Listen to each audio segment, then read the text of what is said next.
Hello and welcome to another episode of Enter the Nerdosphere.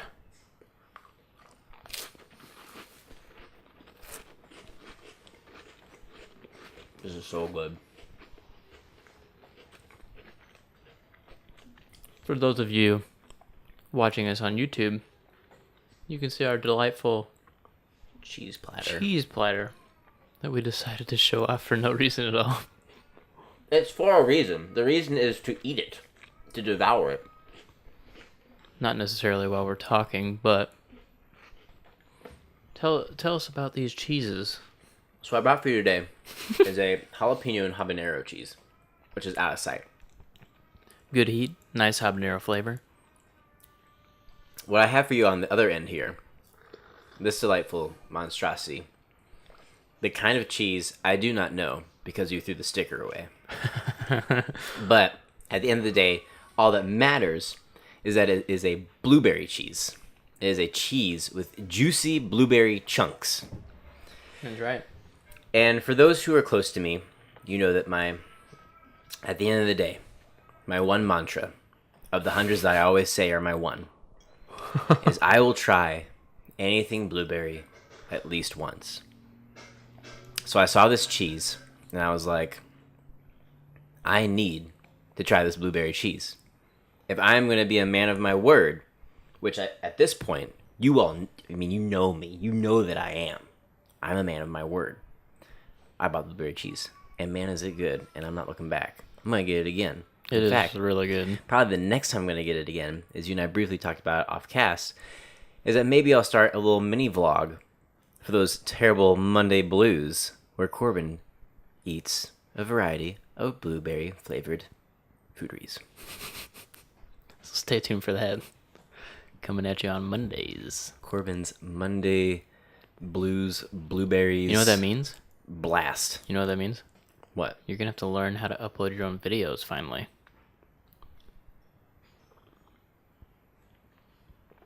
No. Yes, it does mean that. I'll just have more. You're not going to put another video on me. More to send you. No, you're not going to put another video on me. Another video on me. Oh, it's not a big deal.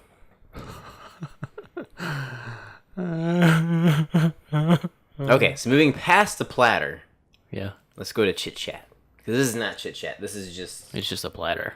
it's not just a platter. It's a platter full of awesome cheese and crackers. Well, I mean, I'm gonna go for if this. we're comparing chit chat to a platter, this is just a platter. It's fair, but I have found that the spicy nature of the habanero jalapeno cheese goes wonderfully after the sweet nature of the blueberry cheese. Kind of that, For me, it's the opposite. kind of that sweet and spicy. For me, it's the opposite. Funny how that works. I like to eat the spicy first and then cool it off with a nice, sweet, creamy blueberry cheese. Oh man, you gotta try this cheese. You're so ridiculous. All right, so chit chat. I'll let you start off while I eat this cracker. How are you, Clayton? What's going on? Doing good. Still on the job hunt. My mind is about to explode or implode, one or the other, or both at the same time. From looking at applications. Manager type jobs. Yeah, I'm even starting to just expand out into just whatever. I'd just hire me. Fair. So, Starbucks is always hiring. yeah, but I'd have to drive quite a ways to my local, quote-unquote, Starbucks. True. So, then I also chopped down, I went ham on them trees and bushes out there, Yeah. as you can probably attest to as you I drove. drove over them. Yeah, because similar to Corbin's blueberry mantra, a mantra I live by is cut them down, don't pick them up. So there are literally, That's a silly mantra. there are limbs and bushes everywhere. So what do you do with your beard hairs? Well, I mean, I'm talking about just strictly with fauna. You have a mantra just for foliage? Yes, Dang. don't you? I need to compartmentalize better. So actually I was hoping my wife would follow me out and pick them up after me, because picking them up's the worst part. And she didn't, so they're still out there. The truth comes out, folks. Because I don't want to pick them up. It's the worst. You know why it's the worst? Because it reminds me of like back when we were little, When we had to pull and weeds. we had to pull weeds or pick up the sticks out of the yard. Like it's the worst. It's the worst. It's also why I don't like the mowing the PTSD lawn right now. because I mowed the lawn all through high school to make money, and I mowed enough lawns in high school to last me a lifetime, and so I just like kick and scream until I have to mow the yard. Yikes. So it used to work out because my wife used to like mowing the yard. Oh. So she went out and would listen to music, but that was back when we had a riding lawnmower. And now that there's no riding lawnmower, blah blah blah, and she don't like mowing it anymore. So now I do it. Sorry to hear that. But that was my day. Oh, spoiler alert, I downloaded the first episode of the Telltale Batman series, and I'm going to do a Let's Play on it for our YouTube channel. So, Cool. Stay tuned for that. Nice. Cool. Right on. Why don't you talk now? Well, why don't you ask me how I'm doing? Well, how are you doing, Cole? Oh, funny you should ask. I am doing very well. Thank you for asking. I had the weekend off of work. Drove up to go see my wife, who's away at med school right now. Yeah. Played some Pokemon Go. Hatched a ton of eggs while I was there. Good for you. Caught a few noteworthy Pokemon. I got a Wigglytuff. Got a few Ghastlies. Whoop. Did get a Squirtle. I hatched a Mankey. There you go. So I'm expanding the Pokedex. I guess I actually I had a Nidoqueen and a Nidoran female, but I never had a Nidorina. So I evolved that, expanded the Pokedex. Nice. Popped Lucky Egg and leveled up. Did the Pidgey grind. How many levels did you pull out of that? 1. Went from 20 to 21 and a half. You weren't prepared enough. You should have saved that lucky egg. I mean, I spent like the whole 30 minutes leveling up Pidgeys. Then you weren't doing it quick enough or doing it correctly. How do you evolve incorrectly? Obviously you did. You only went up 1 level. Well, I still have more. The plan was to see Suicide Squad this weekend. The wife chickened out and said, I don't want to see it because it's supposed to be bad. And I was like, that's why we gotta see it, so I can talk about it. And she was like, well, you can waste your time on it. I was like, but I record on Monday and it's Sunday. She's like, well... So I don't think to speak to you on Suicide Squad. And then... I also did not see it. We will be seeing it. I for sure will be seeing it. I have a few notes in our roundup that has to do with Suicide Squad, but I don't want to go into much detail about Suicide Squad and the rumors surrounding it because I do want to do a formal review and just talk about the drama. Yeah. There's a lot of drama with that film. A lot of drama. But yeah, I mean, it was a good, relaxing weekend. I got to spend it with the wife. Got to release. So, good stuff. Good for you. Yeah. Super happy for you. Thank you. You're welcome. Didn't fall asleep while driving. It's always a struggle. Yeah. 3 hours is a long ride. I just finished The Sorcerer's Stone. I was listening to the Harry Potter books on Audible. Oh, yeah. That's not a tag. Let's probably say that. It could be a tag. If you want. If you want, Audible. Actually, I had gotten, with my commute to Walmart in Manchester, Yeah. I had really gotten into listening to audiobooks. I listened to, at the time, I had caught up back to the Wheel of Time. I'm a couple of books behind because the last couple weren't out when I was listening to them, but listened to all those, and then I listened to the first Tarzan, and listened to the, where he goes to Mars, John Carter. Yeah, the John Carter series. Man, those are good. The Seth Grahame-Smith novels. Those are all really good also. Yeah. Pride and Prejudice and Zombies is so boring. Because it is Pride and Prejudice with zombies. Yeah. But The other two are really good. So Nice. I would gladly take that sponsorship. That's what I'm saying after all that. So I've noticed something that's kind of funny. As we always watch our time, right? Kind of like a pastor with the countdown bars counting up. So there's less urgency for us to finish. Yeah, exactly. We changed our format to allow shorter and more concise content. But what has happened is just our eagerness to chat has now what used to be news and rumors and topic of the show has been split up to just be news and rumors, so that theoretically it's half or at least 3/4 of the time. Right. But now our chit chat has taken up the time slot of news and rumors has taken up the slot of topic, and nothing has changed except for just more content. I mean, I don't think any of our new Enter the Nerdospheres have been over an hour, so there's that. That's true. That's a win. That was the goal, was to have a show under an hour, and we couldn't do it the way we were doing it. So now you get 2 shows that are under an hour. And a third if you listen to our Pokemon cast. Which this week we'll have a second one. Last week we didn't have anything because Chris is a butthead. Life finds a way to get in the way of our podcasts. Chris, if you're listening. Technically. Thursday was my big deal. I called it off at the last second to go up to that job interview that was a waste of my time and my gas. Well, at least you got some Pokemon out of it. Not really any Pokemon.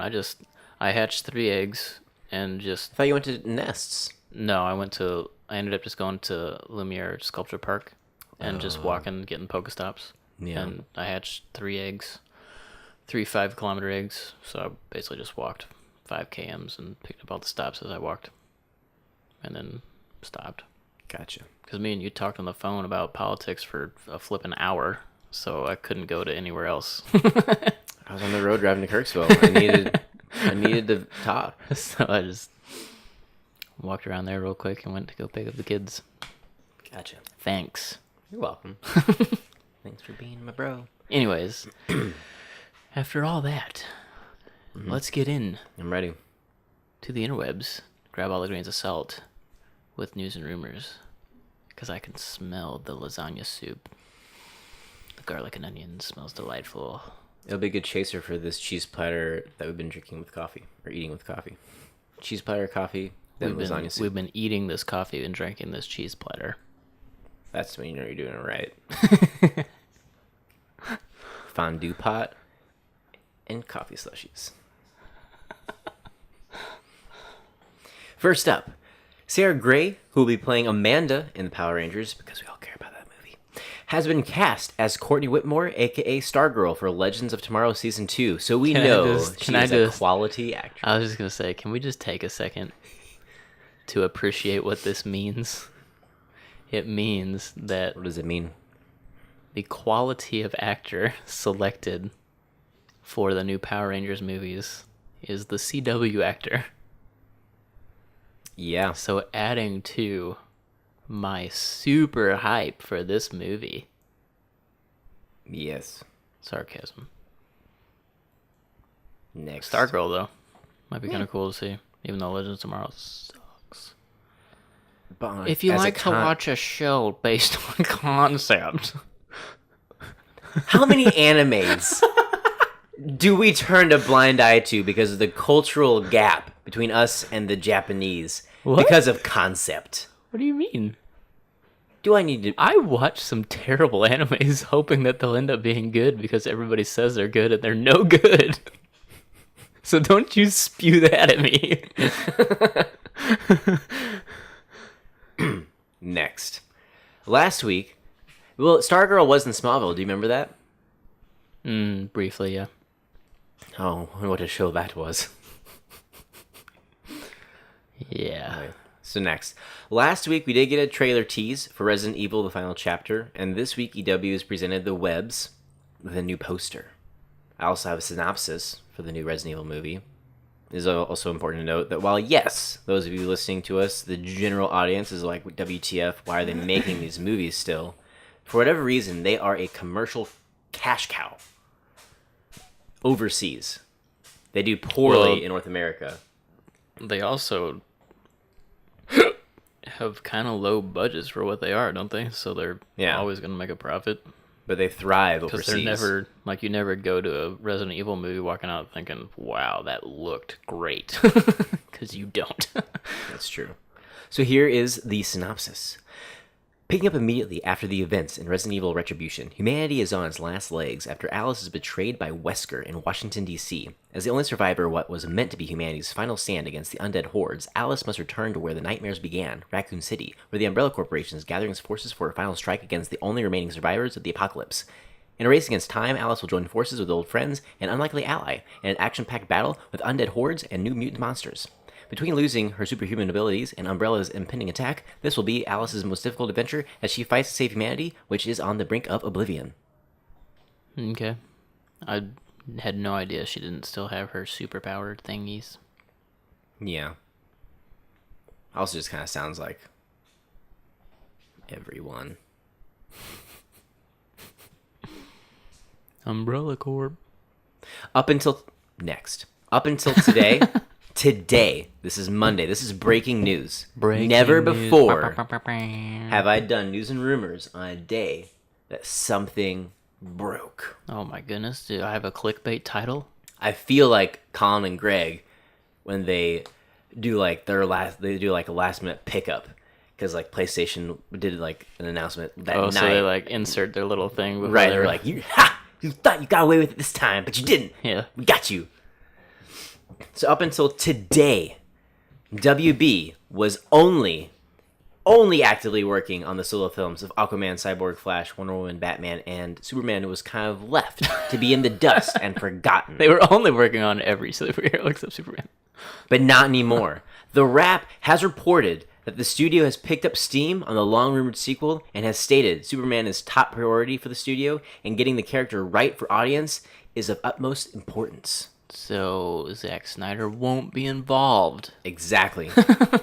Some more little bits of information. WB has untitled DC films slated for October 5th, 2018 and November 1st, 2019. So if Ben Affleck's directed Batman solo feature lands the October date, as expected, then there's probably a decent chance the Superman sequel will arrive in theaters in November 2019. That's forever from now. It is. But it gives them time to get Justice League out of the way. You know. Both Justice Leagues. We're going to get both Justice Leagues before another Superman movie. But it does lay to rest that when Snyder was like, BVS is the sequel to Man of Steel. No, it's not. Quit lying to me. You butthead. With a 25% on Rotten Tomatoes. The audience score is 74 or something. Last time I looked. Suicide Squad is what we're talking about. Yes. Has 25% on Rotten Tomatoes. It has taken in $267 million worldwide and has set a new high record for a Thursday night box office in August, beating Guardians of the Galaxy. Warner Brothers is quite pleased with how the film fared this weekend. They're quoted as saying, "It bested anything that we could have expected," says Warner Brothers VP Jeff Goldstein. That's probably true. The marketing campaign was brilliant, and the performances by the cast, starting with Will Smith, Margot Robbie, and Jared Leto, were just extraordinary. They're fun, wicked, and fans enjoy it. In response to negative reviews, Goldstein stated, "There's a major disconnect between what the critics are saying and what audiences are seeing." No. That's not true. Man, you are. Again, I don't want to dive too much into it because I really want to have I will say, because we haven't seen it, but right. I will comment on reasonable fanboy reviews, agree with critics in the fact that the editing seems to be terrible. Yes. It's very apparent when you go watch it, and again, we haven't seen it. I'm going off of reasonable fanboy reviews, that being right. Fanboys who love the property, love the movie, but can objectively look at it and say these were the issues. It was obvious to these reasonable fanboys that the... What? I'm just looking at the camera. Oh. I was like... You're just giving it some love because I've been staring at you this whole time. Oh. Anyways, it was obvious that they scrambled to change, take out, re-edit this movie. Yeah. So... But again, we haven't seen it. We'll let you know what we really think. But Because there's a lot I want to say to this yeah, that I know is fact based on like interviews, but I really just don't want to go down the rabbit hole until we just do a Suicide Squad episode. the point is right now that the critics gave it a bad score for the same reasons the fanboys said the movie had things to work on. So Yes. the things the fanboys said the movie needed to do better, even though they loved it, were the things that the critics said made it a terrible movie. Exactly. So, blah. Yeah. Anyways, Next, Bleeding Cool has told us how Supergirl will become permanently part of Earth 1 in the CW DC TV universe. she's not on Earth 1 right now, right? Right, she's in another dimension. That the Flash... Even another dimension? Is that what that episode said? That's how they worded it. Really? So another dimension. Well, I mean, technically, the other Earths are other dimensions. So. Yeah. But her Earth doesn't have, like, a name. Not that we know of, no. This quote is saying, as of the upcoming Flashpoint crossover storyline, Supergirl will now be a part of the main DC TV universe. Only Barry Allen will know that they were once separate. Any remaining continuity issues will be hand-waved as a time traveler did it. What? A time traveler? A time traveler did it. Like just Time traveler put her into our dimension. Well, because here's the thing. The EPs, at the time they were working on the deal, No. came out and said that the way that the multiverse works is they're doppelgangers. So theoretically, there would be a Supergirl doppelganger Right. who would be Supergirl Right. on Earth 1. Correct. So I guess with Flashpoint, maybe there's some sort of synchronicity, but they are just kind of using the Flashpoint event as a write-off. So for whatever reason, Kara in Earth 1, Barry's Earth, was not Supergirl. Right. But because of Flashpoint Paradox, She is. she is now. So what does that do for season 1? Like, is there even going to be even any point to watch it? They're supposed to be. Because it's a continuation of that story. But if it's not the same Supergirl, But it is. The But- Time Traveler did it. but Continuity issues. Time Traveler did it. but Time Traveler did it. but I A have Time Traveler did it. Wolverine Time was taken away Traveler from. did it. Don't bring Bryan Singer into this. That That's dope. what that- That dope. that's what that reminds dope me boat, of, though. That dope boat has sailed. Mystique rescues Wolverine as William Stryker at the end of the movie. No, that was Time finds a way. A Time Traveler did it. We should just start using that, man. Put that on a shirt. See, I care about quality storytelling, so Yeah. if a time traveler did do it, I would have a reasonable explanation as to how and why. That's true because the universe has caused. I tell you effect what. I and tell you laws. what. You pay me half of your lowest paid writer, and I will come up with a reason as to how and why a time traveler did it. Not only pay half, but take that half and split it between two, because Clayton and I will do it together. You are getting a bargain, people. A bargain. And then if you like what you read, we'll just take over. It's fine. Because here's the thing, because Flashpoint is not a permanent story. It will end, It's resolving they- fairly quickly too. and they said that when it resolves, she will just be there. So her existence is called into existence Right. because of Flashpoint. But when Flashpoint is resolved and things kind of go back to where they were, She's still there. She will still be there because the Time Traveler did it. A time traveler did it. Yep. Hand waved. Hand waved is important.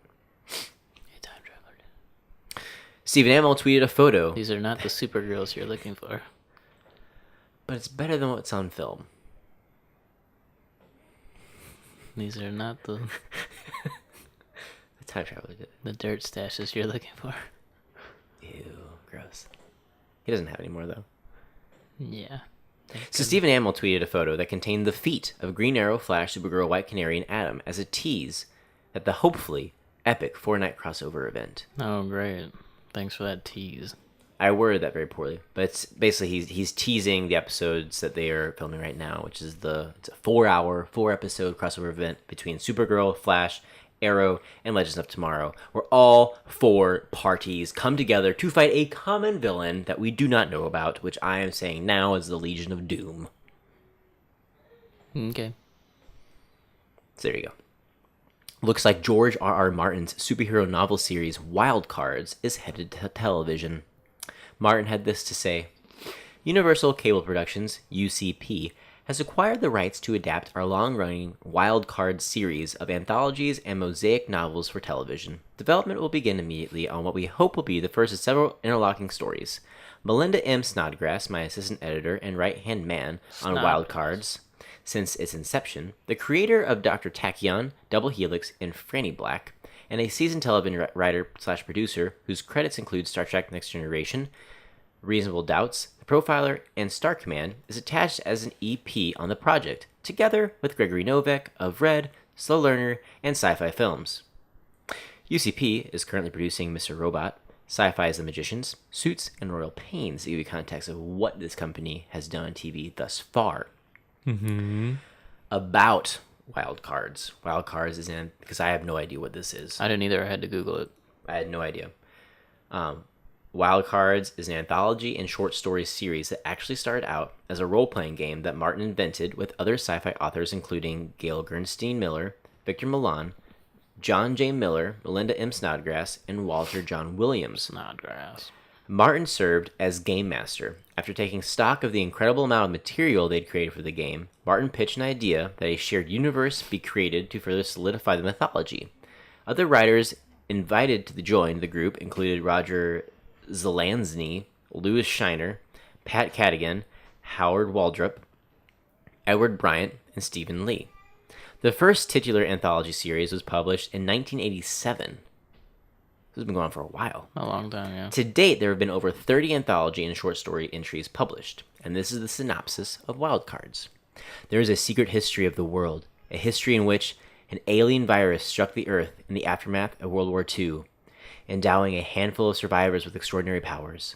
Some were called aces, those with superhuman mental and physical abilities. Others were termed jokers, cursed with bizarre mental or physical disabilities. Some turned their talents to the service of humanity. Others used their powers for evil. Wild Cards is their story. Oh, I get it. Wild cards. Like from a deck of cards. Aces and jokers. Ha ha ha ha ha ha ha ha ha. Interesting that such a low level production company has acquired the rights, especially with HBO ending its run of Game of Thrones. You think they'd be like, hey, let's give another George R.R. Martin thing a shot. Or maybe that tells us the possibility of what this could be. If HBO is like, we're good. You're not a golden goose. Yeah, we'll see. I don't know. The synopsis doesn't grab me, so. He also... What does grab me is I'm not into Dungeons and Dragons, but I've always thought it'd be kind of cool to like play once or twice. Right. How cool would it be to have J.R.R. Martin as Game Master? Game Master. I will say, George R.R. Martin. Those who are listening might recognize some of those author names. I don't know any of them. Now, what would have piqued my interest is like if like someone like a Neil Gaiman, had like popped up, like someone who's like, So I'm like, I don't know. We'll see. We'll just have to wait and see. Martin also said that he won't be heavily involved with overseeing the creativity because you need to go finish your books. Well, he said he's too busy with Game of Thrones and finishing the books. So he doesn't have any spare Those time. fans have been waiting long enough, George. It's true. Get in there. The next bit comes from comicmovie.com. Speaking at the TCA Summer Press Tour, new ABC president Channing Duggan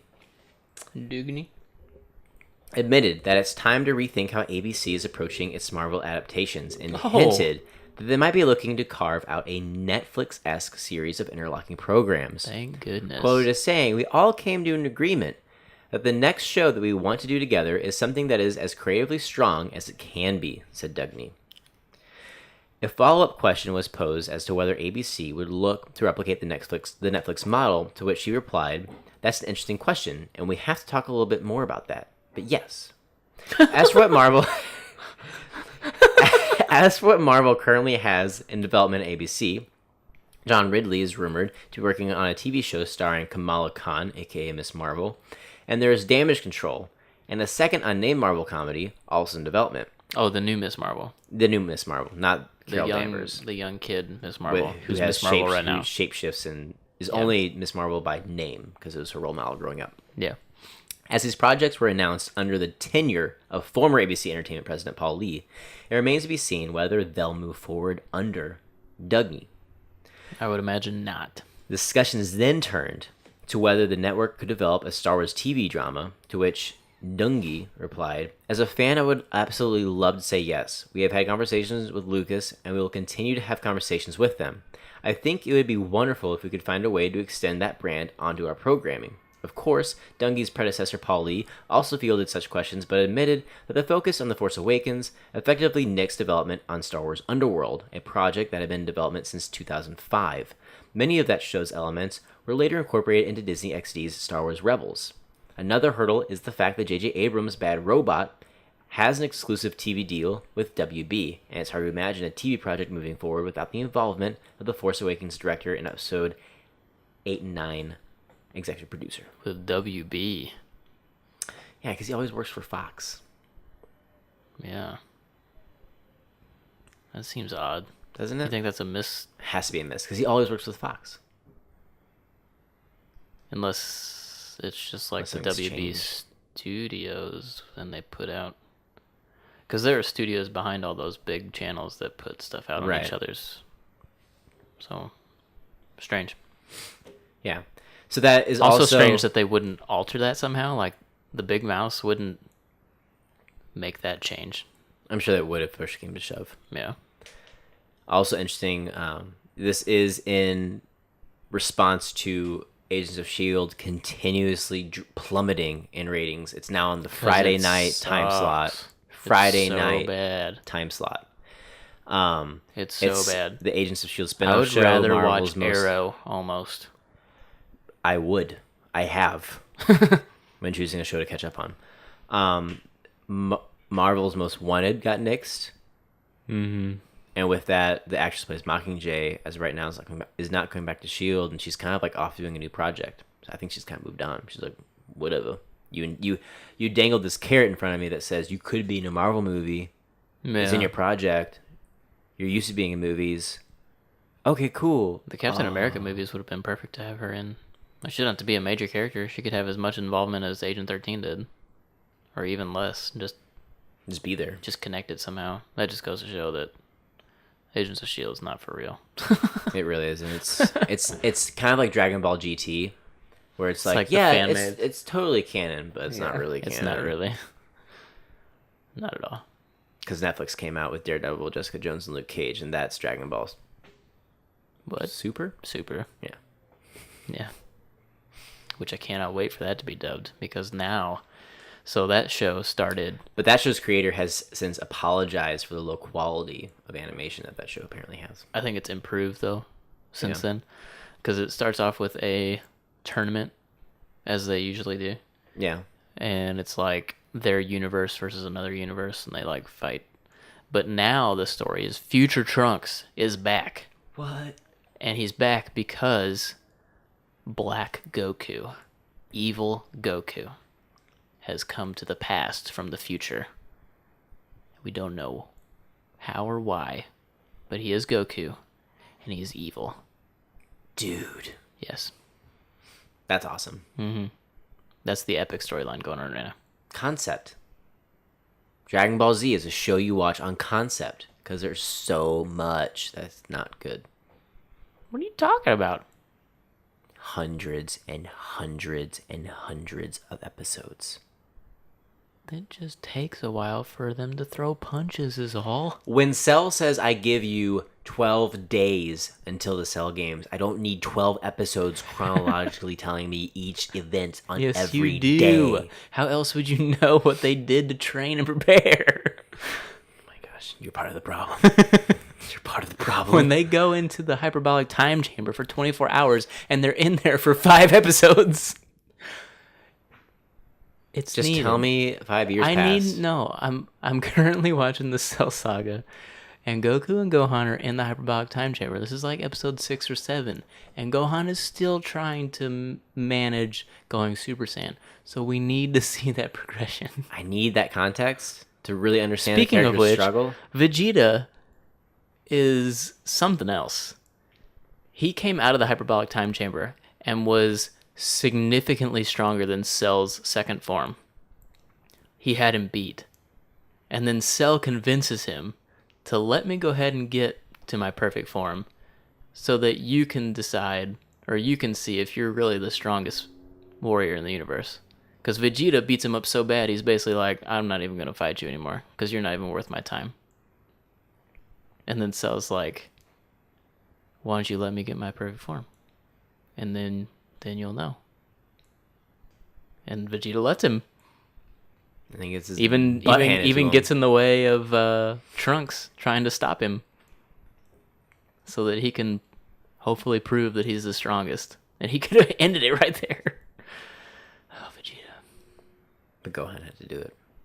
Gohan. Next. Clayton, were you wondering to yourself where the F was Carol Marcus in Star Trek Beyond? Actually, I totally forgot about her. Well, she's a popular character from the show, and she was introduced in Star Trek Into Darkness, and it ended with her being a member of the crew. Popular character? She's a reoccurring character, I should say. Wasn't she only in it once? No, because she also is a part of Project Genesis, which I believe has to do with that Spock movie. Anyways. But that was a main supporting character that was just, poop, gone. She's probably doing other things. Well, said co-screenwriter Simon Pegg, we thought rather than have Carol Marcus be not used to reasonable capacity, let's just not include her. Have her be alive, in canon, and be ready to come back at any time. There were originally plans to reference Carol in the script and explains that she had gone off to work on the Genesis project, but it was nixed for some reason. I think we had some lines to explain her absence in one of the initial drafts that had her going off to start work on the Genesis project or to do something very, very early research on that. But it didn't make it into the final cut. Well, I mean, they had so much going on in that movie that it was so dense, man. That would have just distracted the audience. So dense. You know what really irks me looking back? And I should have brought this up in the review, but I didn't think about it. Simon Pegg made that big deal after the first preview came out that this is not an action movie. This is a Star Trek movie. It's got plenty of nerd stuff. Guess what? He was almost insulted. He was almost insulted by that trailer. Guess what? That's exactly what it was. Yeah. Anyways. As of now, Suicide Squad will not be released in China. Chinese executives told THR sources that they think this would not be a good film to release in China, but a final decision has not been made. I wonder why that is. I don't know, because it's not like Daredevil, where it's not even rated R. No. And if they can release Captain America, where all they do is like take out the America in their translation, like why can't they put out Suicide Squad? Isn't that strange? Yeah, I'd like to see where that goes. Also, something that I'm going to briefly skate over because I want to save it for the episode. After grossing $65.1 million on Friday in North America, Suicide Squad has suffered a massive 40% drop to its Saturday. So from Friday to Saturday, it dropped 40%. Oh, dang. Just in... It landed... Usually you compare the week-to-week drops, but that's day-to-day. Ah. Wow. Well, I guess it would have to be. It's still opening weekend. So we'll save that for further dissection. But that's very... that just goes to show that everybody who wanted to see that movie came out for the opening night, and then its longevity... Like, don't waste your money to everyone else. Yeah. Well, its longevity was... So this next bit of information, context is key. We're recording this on Monday. Yeah. The Luke Cage trailer, the new one, comes out tomorrow on Tuesday, so the 9th. So go watch it if you're listening to this podcast because it's ready for you. Exactly. So I'm excited for that. Next, When does that come out? September? yeah, really, really soon. Maybe November or October. Oh, I want to say Netflix. it's fall. It's like fall time. September's fall time. Only in our dreams, Clayton, is September fall time. It does not feel like fall in September. I mean, that's true. It's still very August's little brother. Kind of August in here. Yeah. Next, Transformers the movie 30th anniversary edition finally brings my most beloved film to Blu-ray using a stunning new 4K transfer, and it looks pretty. It does look really good, actually. And I can finally own it on Blu-ray. I've owned numerous DVDs of that movie, but never more Blu-ray. excited about all the bonus features. There's a lot, and it looks awesome. So go buy it, love it. Remind yourself that the touch. you got the power. Yeah. One shall stand. One. Two shall. What? One shall stand, one shall fall, you dope. One shall stand. Please have mercy on me, Optimus. You, who without mercy, now plead for it? Plead for it. I thought you were made of sterner stuff, Megatron. Yeah, Sterner stuff. What a good movie. So good. Man, you go back and watch that original show and, oh, man. It's so good. Yeah. Oh, you're not agreeing with that. No, not at all. One frame, Starscream is Starscream talking. Yeah, next is Thundercracker. They go to show the Autobots responding. They go back and it's Thundercracker still with Starscream's voice talking. That's just the challenge of the day of doing shows frame by frame and being like, That was a lot of frames. like, oh shit. I already colored this one. We have 3 aerial bots. Which one was I doing? But have you ever gone back and rewatched Beast Wars? Yeah, that's good. Beast Wars. Beast Wars is good. Even Beast Machines. Yeah, very much more philosophical of a show, but good stuff. But still good. Story-wise, lore-wise, still good. Agreed. I almost wish that they would... Like, why do we keep coming out with, like, these sort of crappy kids shows? Like, Prime had potential, but it never reached that potential. Yeah. I don't know. Maybe they should go back to the Beast Wars drawing board. How cool would it be to have another Beast War? Have a reunion of the cast. Oh, you know what would be super awesome? Is if they did a Beast Wars show on the comic version of the Beast Wars, where it's a second set of Beast Wars happening, like a fraction second out of sync. Yes. So like it's the same time. That's where all the same pods place. Went. Yeah. All the other pods landed slightly in a different. So it's happening at the same exact time, but a half a second off. So they can't interact and they can't see, and we got 2 timelines going on. Yeah, I remember because I have one of the first volumes for that, and I remember loving it. That would be cool because then you could start fresh, do what you want. Exactly. Lots you could even have a couple stuff. like Easter eggs. You have like original scenes from the original Beast Wars, just like have the Bat version of Optimus Primal. Mm-hmm. Oh man. See, pay us half. Somebody needs to hire us. Pay us what in half. the world? This would be a show. So good. It would be. We'll do it on Cartoon Network.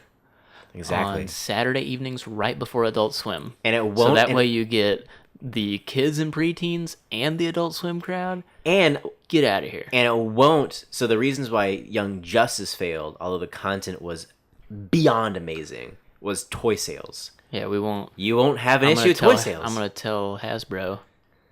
You want some toy sales right now? You want some toy sales right now? Beast Wars show. Boom. Right now. High quality CGI with high quality storytelling to wrap not only all the nerd adults, but all the children's also. None of this stupid kid humor that's like cutesy fartsy. We didn't have that when we were kids. No. It was just the stuff was too terrible for that. Gosh. Pay us half. They didn't have enough budget or time to put in kiddie jokes. That's true. Yeah. Or Thundercats. I wish that Thundercats show would come back. With Will Friedle? Mm-hmm. That was so good. Did it get 2 seasons or was it just the one? It was just the one, and then it was put on an indefinite hiatus Because of toy sales. because of toy sales, and they were gonna Know your audience. They were gonna revisit it in the future, and it just got lost. Know your audience. There was a strong audience for that show, and it was so well done, well animated, well acted. The stories were cool. It was a good retelling. Very good retelling. Very respectful and fresh. Yeah. I have to find that somewhere. It's hard, I think that's one of the things that's hard to find. I don't think they ever released it on DVD. Mm-mm. So where's it at, Constantine?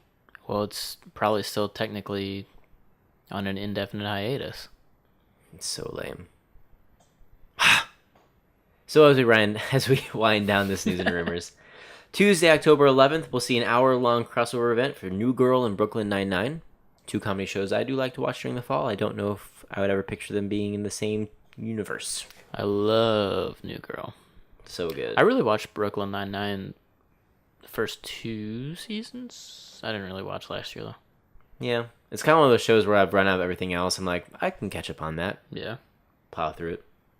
Well, it's kind of like sometimes you sit there and you laugh, and sometimes you sit there and you don't. So, Yeah. I'm not really motivated to watch it all the time. So a few days ago, Hollywood Reporter gave us an article talking about the Sword Art Online. Bum, bum, bum. Skydance Television. The live-action show. I'm getting to it. Oh, okay. Skydance Television is looking to bring Japanese novel and anime franchise Sword Art Online to the small screen. The independent production company has acquired global live-action rights to Sword Art Online in partnership with Kadokawa Corp. Kadokawa. Yes. The goal is to fast-track the launch of a new franchise by developing the first-ever SAO live-action TV series. SAO is based on the popular series of 22 books by author things we don't care about. The books have spawned 9 comic adaptations. Scrolling through, Sword Art Online has been available on Netflix North America. It was written by blah blah blah. We don't care.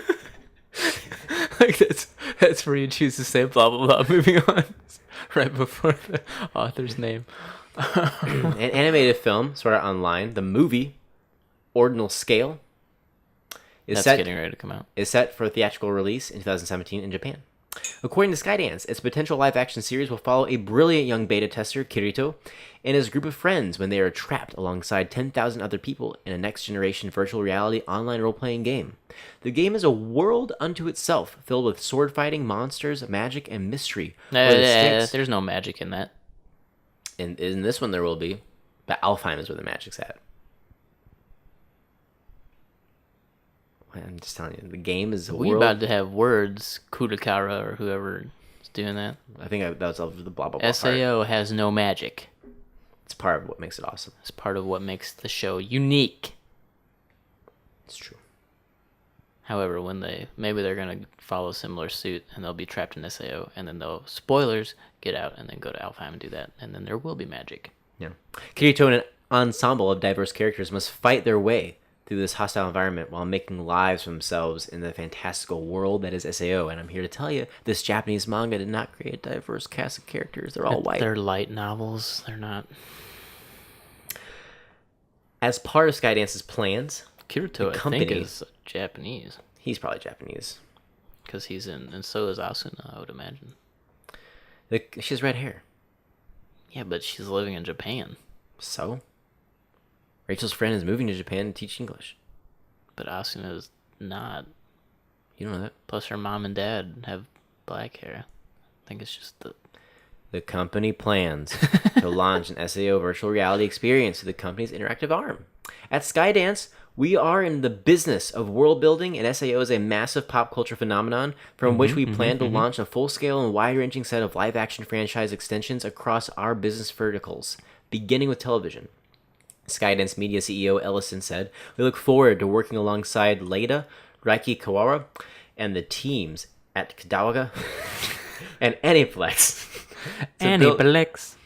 to build out a deeply immersive new universe of SAO in an authentic way that honors its well-established fan base around the globe. For years, I've been inspired by the inventive and masterful storytelling of the SAO franchise.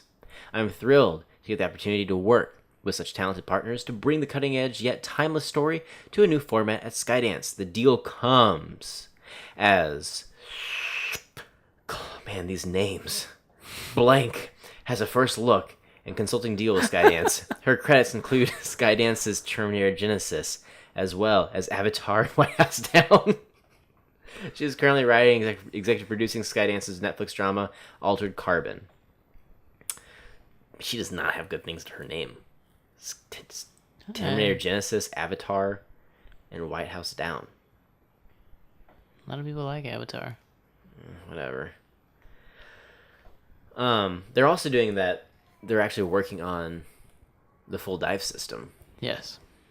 They are going with the hopes of creating an SAO game for it. Yeah.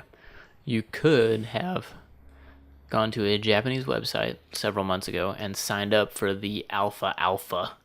We tried, but it's all in Japanese. It's all in Japanese. I think I made it pretty far.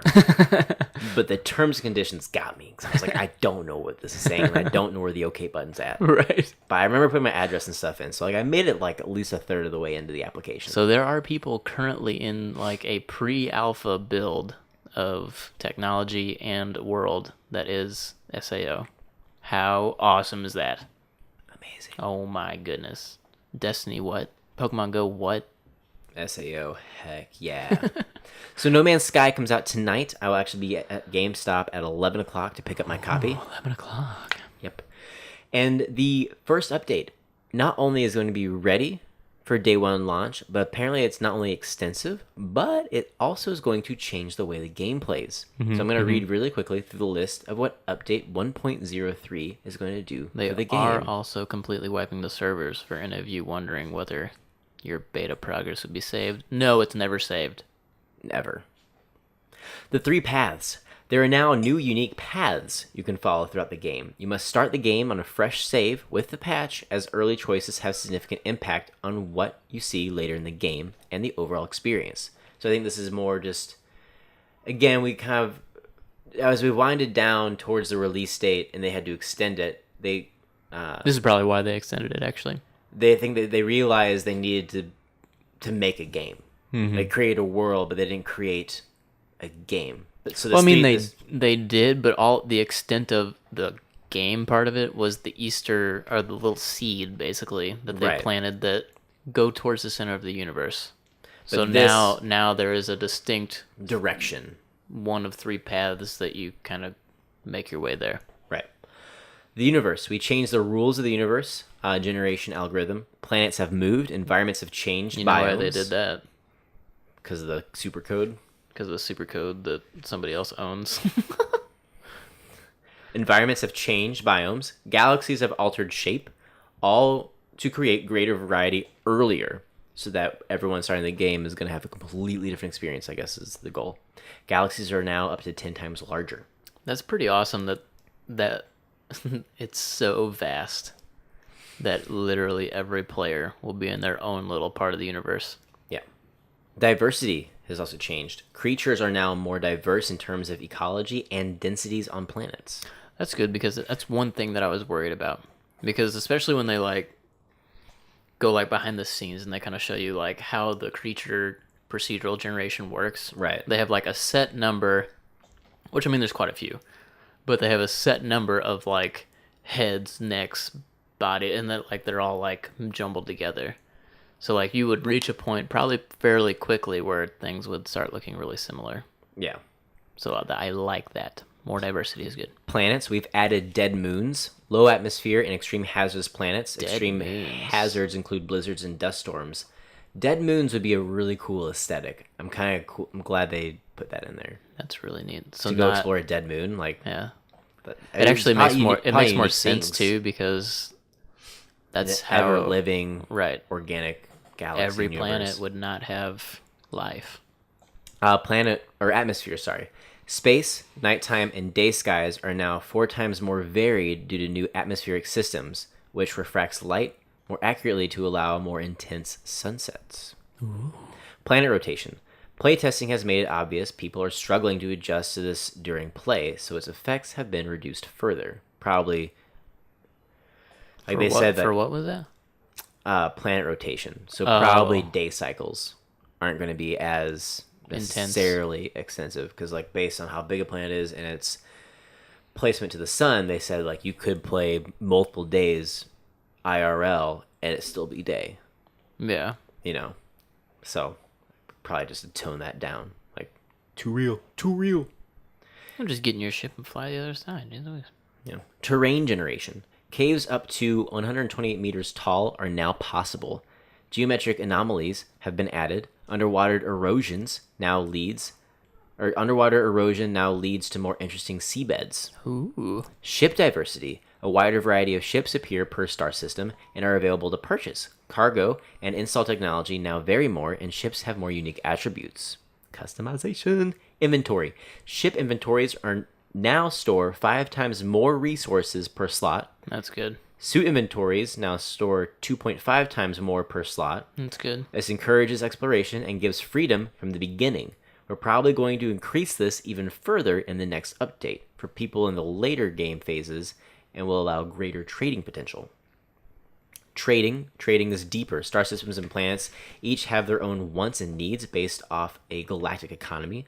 Observing these is the key to successful trading. We still working on adjusting this based on how everyone plays, but all trading values have been rebalanced across the galaxy, giving a greater depth. A bunch of trade exploits were uncovered and have been removed.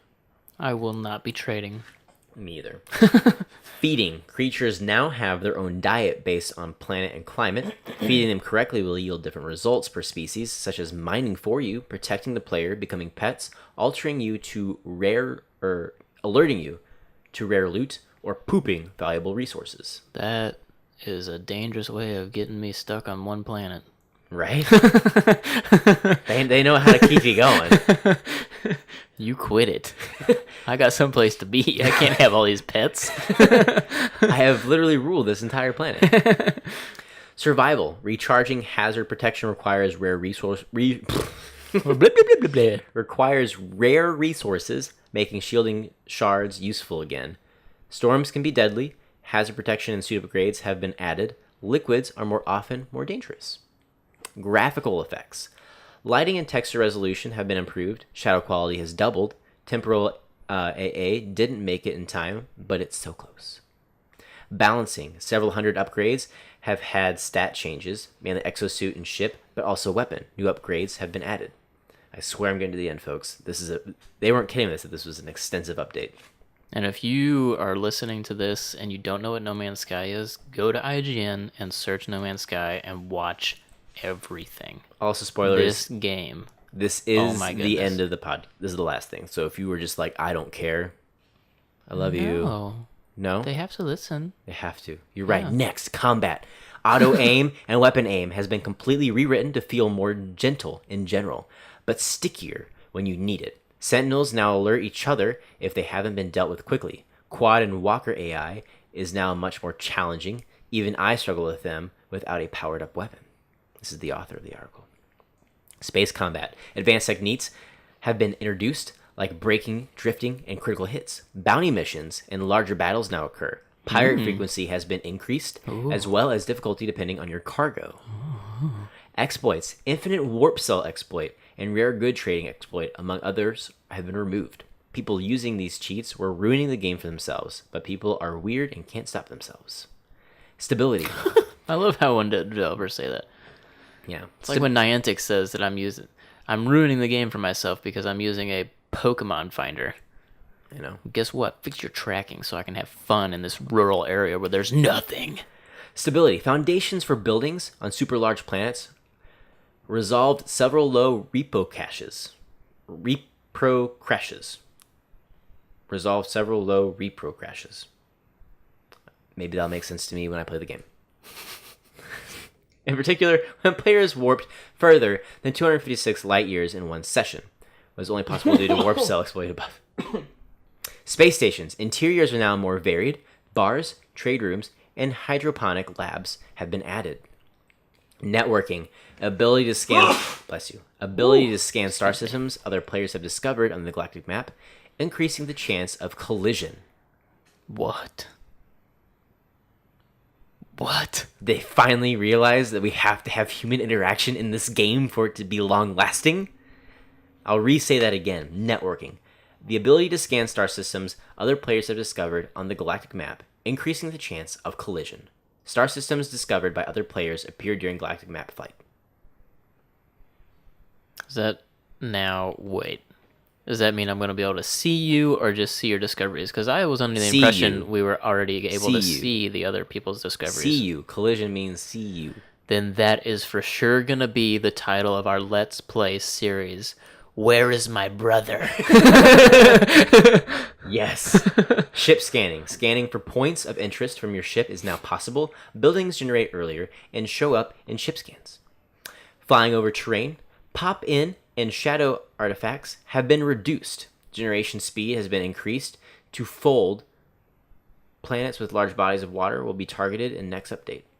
And writing. The Atlas path has been rewritten by James Swallow, writer of Deus Ex, and me. I think it speaks to the overarching theme of player freedom more clearly now. Early mission text has been written to allow multiple endings. Sweet.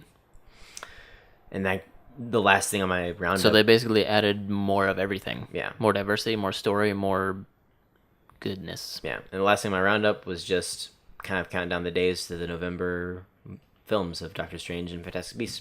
But that's all I got for you today. What about Rogue One, you dork? I said November. November is what I'm counting down to right now. December is after November. Yeah, but I'm counting down to November because it's the next wave of films.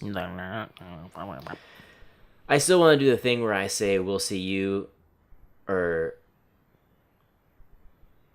You say the things, I say we'll see you, and then we say... I still want to do that, but you do the closeout because I am, like, pooped. The closeout. Okay, well, I don't normally do this, so here we go. Okay. This has been the Enter the Nerdosphere podcast, the podcast where every week we bring you all of the week's best news and rumors. All the juicy tidbits are coming at you every week.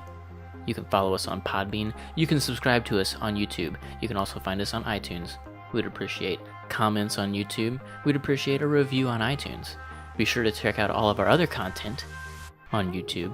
We have Pokemon Go vlogs. We have Let's Plays getting ready to go up. We have our Nerdosphere Review podcast, where we review a topic or a movie or a show. And our Pokemon Go podcast. You said that already? Did I? No, I said Maybe. Pokemon Go blogs. Oh, okay. We also have plans for other things, so go check us out on YouTube. Like the Monday Blueberry Blues. That's going to be a thing. We're just going to do lots of stuff. We're going to... I am going to be recording myself playing No Man's Sky tomorrow when I get off work. So we will have first reactions, and then Clayton and I will coordinate the theme, Where's My Brother? We'll figure out for sure, hopefully, tomorrow as we're playing, if we can really do that. Yeah. But that'll be the goal. So, but check us out on YouTube. Be watching for all of our new content. We're doing all sorts of stuff. Have plans for all sorts of stuff, and we'd appreciate your subscription and your view. And hopefully you like us and spread the word. Agreed. So, as always, for everything in the Nerdosphere, We'll see you next time.